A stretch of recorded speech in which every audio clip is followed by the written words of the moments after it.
महाभारत के वनवास काल के दौरान एक दिन पांचों पांडव जंगल में भटक रहे थे। चलते चलते वे एक निर्जन स्थान पर पहुंचे, जहां उन्हें अत्यधिक प्यास लगी। युधिष्ठिर ने अपने भाई नकुल को पानी की खोज में भेजा। पानी ढूंढते ढूंढते नकुल पास के एक सरोवर के पास पहुंचे और प्यास से व्याकुल होकर जैसे ही पानी पीने लगे, आसमान से एक अदृश्य आवाज आई, यह जल मेरी अनुमति के बिना पीना असंभव है। पहले मेरे प्रश्नों का उत्तर दो, तभी पानी पी सकते हो, अन्यथा तुम मृत्यु को प्राप्त हो जाओगे।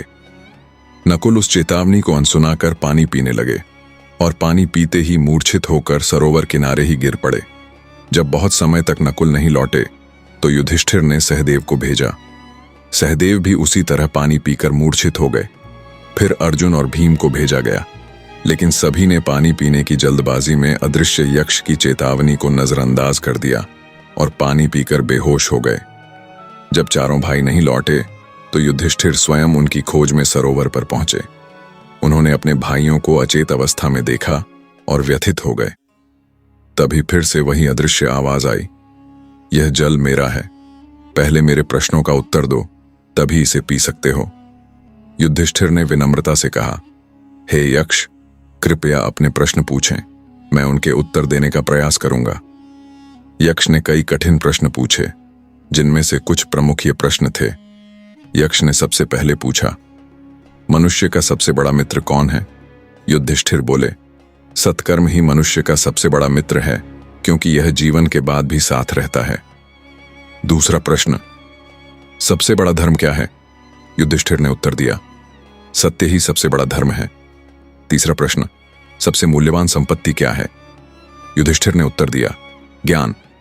आखिरी प्रश्न, इस संसार में आश्चर्यजनक क्या है?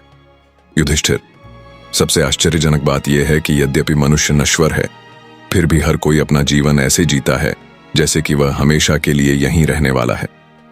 यक्ष युधिष्ठिर की बुद्धिमत्ता और सत्यनिष्ठा से अत्यंत प्रसन्न हुए। यक्ष ने कहा, मैं तुम्हारे उत्तरों से प्रसन्न हूं, इसीलिए तुम्हारे भाइयों में से किसी एक को मैं जीवित कर सकता हूं। बताओ, किसे जीवित करना चाहोगे? युधिष्ठिर ने बिना किसी स्वार्थ के कहा, हे यक्ष, कृपया नकुल को जीवित करें। यक्ष ने आश्चर्य से पूछा, तुम्हारे लिए भीम और अर्जुन अधिक महत्वपूर्ण हैं, फिर भी तुमने नकुल को क्यों चुना? युधिष्ठिर ने उत्तर दिया, हमारे पिता की दो पत्नियां थीं, कुंती और माद्री। मैं कुंती का पुत्र हूं और जीवित हूं, तो न्याय कहता है कि माद्री का भी एक पुत्र जीवित रहना चाहिए, इसलिए मैं चाहता हूं कि नकुल जीवित रहें।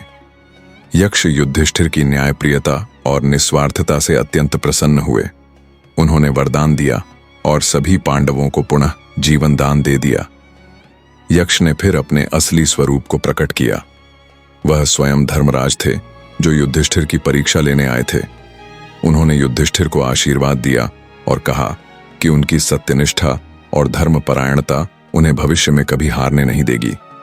कहानी से शिक्षा, न्याय और निस्वार्थता से किया गया निर्णय हमेशा उत्तम होता है और धैर्य, संयम और ज्ञान से हर कठिन परिस्थिति का समाधान संभव है।